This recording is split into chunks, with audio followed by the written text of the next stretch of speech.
My name is Casey Mitchell, and in this video, I'm giving you my top 10 tips on how to get that cinematic look for live worship.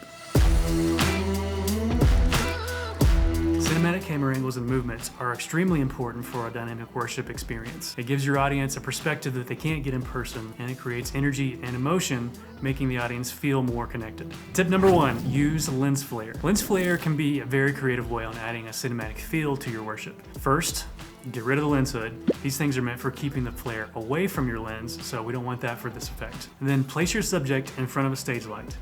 This could be almost any stage light, but washes and spots that are bright work the best. For an added effect, move around so that the light can be hidden behind the subject and then revealed. Here's a bonus tip. You can actually use Anamorfake lens filters to give you that cinematic streak that you see in action films. The reason that we can't use real anamorphic lenses for live worship is because they actually squeeze the image to fit in more information. Then you stretch it in post-production. Obviously, we can't do this live, so that's why we use a filter. Link in the description. Tip number 2, use a tracking or a trucking shot. We all want the viewer to feel like they're part of the action, so using a tracking shot is one of the best ways we could actually do that. Typically, tracking shots are moving sideways. This could be best used if you have a subject that is in the frame to create more depth. For instance, place people in the crowd closer to your camera for the tracking shot. This shot should be wide enough to capture multiple subjects, but be aware, go too wide and you'll lose the motion of the tracking effect. Tip number 3, draw a figure 8. Using figure 8 movement during handheld, shoulder mount, or even monopod shooting, if you do it very slowly, it'll actually create a natural handheld look that isn't shaky. This movement adds another level of energy to the shot. Go slow, and remember that it doesn't have to be a perfect figure 8 every single time, just the basic shape of it. Here's a bonus tip. If you sway back and forth at the same time that you're doing this, it'll make it even more dynamic. One quick thing, give this video a like right now if you're getting value from this content.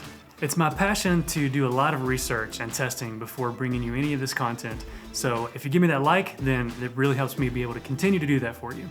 Tip number 4, get the details. Usually the detail shot is a shot that is very tightly framed and takes up most of the screen. It works best with guitars, keys, drums, but it can also work with people's faces. However, be steady if you're going to do this detail shot on people's faces. The closer you are framed in on a subject, the more noticeable every single move that you make is. If you're on someone's face for a detail shot, know that extreme close-ups are a powerful way to convey emotion in your subject and the way that they're feeling.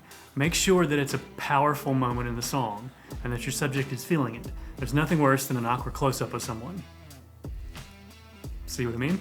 You can also use detail shots to set the scene in the beginning of a slow song. Tip number 5, use a crash zoom. Essentially, this is just a very fast zoom. This is great for high energy songs or even transitioning to another shot. Use this sparingly though, unless you're trying to be Quentin Tarantino. Tip number 6, create depth. You can do this by using foreground and background in your image. Creating depth can be one of those things that really makes your live footage stand out. One common way to create depth is to fill the foreground with a subject that is in focus, while the background is out of focus. This is called using a shallow depth of field. Creating depth will make your subject stand out from the background, even if there isn't that much behind them. Tip number 7, create an arc shot. The arc shot orbits around the subject, adding energy, and typically is used whenever someone isn't moving much. Use an arc shot during a slow song to create a dramatic feel. If you want to kick it up a notch, combine an arc shot and a detail shot. Tip number 8, use the rule of thirds. The rule of thirds states that your subject should be in 1/3 of the screen, depending on which way that they're facing. Make sure that their eyes stay close to the top third and to not give them too much headroom. If the subject is facing to the right, then keep them in the left third. If they're facing to the left, keep them to the right third. This is called leaving looking room and is the most natural way to film someone. Tip number 9, master the whip pan. This motion is mostly used for transitioning to another shot or creating a dynamic movement between two subjects. In most films, it's commonly done on a tripod, but works really well on gimbals, fly cams, and my personal favorite, handheld. A handheld whip pan just feels more energetic to me, especially for live music. When using a whip pan for energy, really nail the mark. What I mean by that is, cam ops have to know exactly where they're going whenever they do the whip pan, so they know exactly what they're landing on. Used correctly, this move creates some of the best cinematic energy that you can get for live worship. Bonus tip, A tilt movement can actually work as a whip as well. Call it a whip tilt, tip wilt, whatever you want. It's basically the same thing, just a quick tilt instead of a pan. And tip number 10, use a tracking zoom. You can call this shot whatever you want. I don't even know if there really is like an actual term for it. If you have a track and a camera with a zoom rocker and a servo lens, then this is much easier. However, if you have a steady hand, then you can still make it happen. You need to make sure to have a subject in the foreground and the background so that you can see the motion of the tracking and the zoom. I would set a mark that you want to hit at the beginning and the end of the frame. That way that there's no guesswork in the zoom. If you can nail it, it's going to be a game changer for you. And there you go. Those are my top tips for getting that engaging cinematic worship look.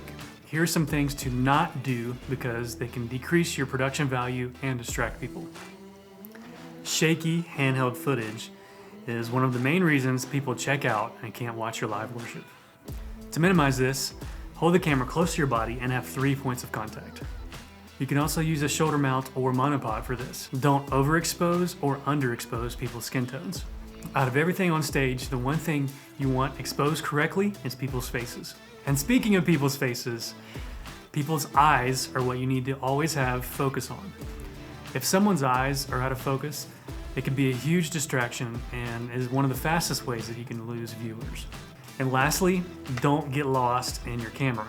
What I mean by that is, know your camera.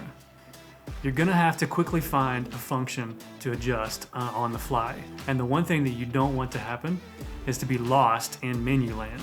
Lighting can change from song to song and from worship into the message. So you need to be quick on your feet to make sure that your subject isn't over or underexposed. Please remember to like and subscribe if you got value from this video. I'd really love to continue making these videos and to help you elevate your live worship experience.